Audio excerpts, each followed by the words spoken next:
What is going on, Jet fans? Matt O'Leary back with you on what should be a carefree Sunday. The New York Jets played on Thursday Night Football and won against the Houston Texans. So, Jet fans, enjoy a stress-free Sunday for the first time in a while. I know that I will be doing just that. I wanted to talk to you guys about Anthony Richardson, the quarterback of the Indianapolis Colts.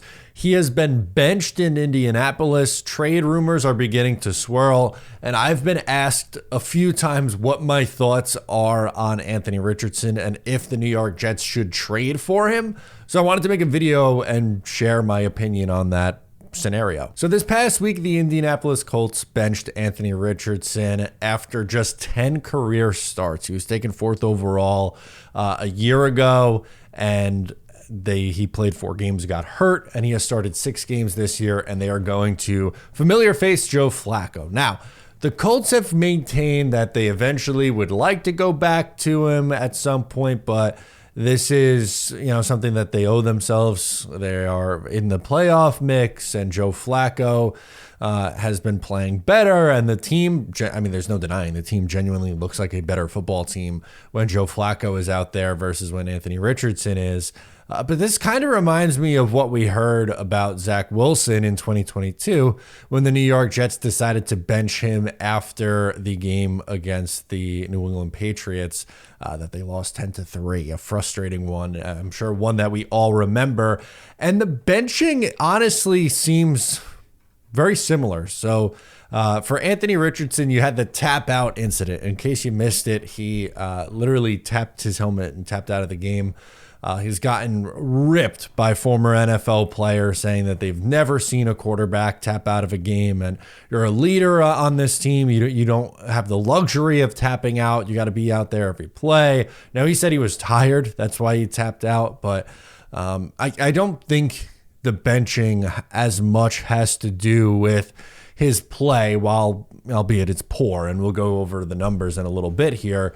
I think it has more to do with him tapping out and the locker room's response or potential response to that. I think that's why he was benched. And with Zach Wilson, I think he was benched after that game because of the comments he made to the media, where, paraphrasing, but he essentially said that he didn't think he let the defense down. And then what do you know? Mike White ends up starting the next week, and the rest is history from there. But to bring this back to where we were, the wording and the phrasing of this seems very similar to what was going on in Zach Wilson's second season. Now, I have a full quote it's a tweet from Adam Schefter. It's a little bit long, but I want to read it because it gives a little bit of statistics and context to the situation. So, based on history, this looks like the beginning of the end for Anthony Richardson in Indianapolis. From 2000 to 2022, there were 66 quarterbacks selected in the first round of the NFL draft, and 25 of those quarterbacks were benched at some point during their rookie contract. Mitch Trubisky is the only one who started a playoff game or was selected to the Pro Bowl with the team that drafted him after being benched, per ESPN researcher Ep Cap. So really, Mitch Trubisky is the only outlier there. But again, I've been asked a lot if I would be interested in the Jets trading for Anthony Richardson, and honestly, I think my answer is no. I don't really want to take on someone else's project. Now, he is incredibly raw, and we'll go through all of that, but he's only started 10 career games, and he has made some really wow throws, but those throws are deep down the field. It's like his entire passing offense is just like these ridiculous deep shots down the field, but in the short to intermediate stuff, he's horrible. He's incredibly inconsistent as a passer. This year, his completion percentage through 6 starts is 44.4% and 50.2% for his career.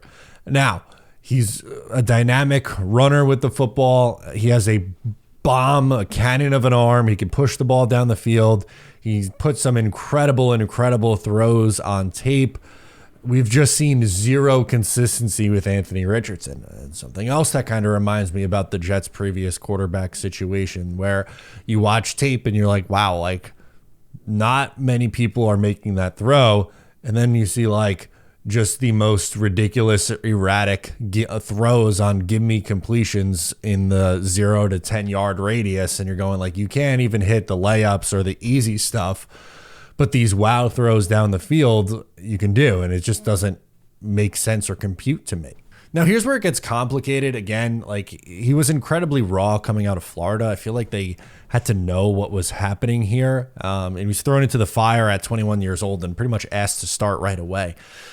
A lot of people said he was a quarterback that really needed to sit, and I got it. He hasn't really started a whole lot in his career. He had 1 year as a starter at Florida and has started 10 games in his career. And apparently going back to his high school days, it's not like he has a ton of starting experience at the quarterback. So he's very, raw, again, fresh, raw, whatever adjective you want to use to throw around on Anthony Richardson.